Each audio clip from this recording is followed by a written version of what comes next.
बिस्मिल्लाहिर्रहमानिर्रहीम नहमदुहु व नुसल्ली अला रसूलिहिल करीम। आज मैं एक सूरत की ख़ासियत बताने वाला हूँ। वो सूरत है सूरतुल माइदा। जो बंदा इस सूरत को पढ़ेगा, इसका एक ख़ास तरतीब है उसके साथ, तो अल्लाह ताला उसको एक ज़बरदस्त किस्म के फ़ायदे देंगे। वैसे तो इसकी ख़ासियत बहुत ज़्यादा है, लेकिन आज मैं सिर्फ दो ख़ासियत बताने वाला हूँ।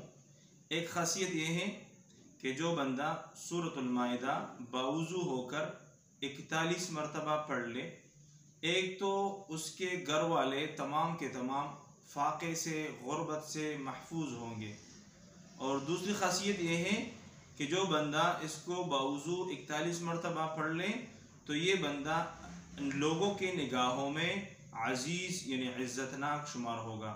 हर बंदा इज़्ज़त चाहता है और हर बंदा वो फ़ाक़े से निजात चाहता है।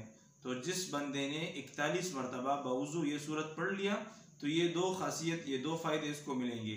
फ़ाक़े से महफूज होगा और लोगों के निगाहों में अज़ीज़ और इज़्ज़तमंद होगा।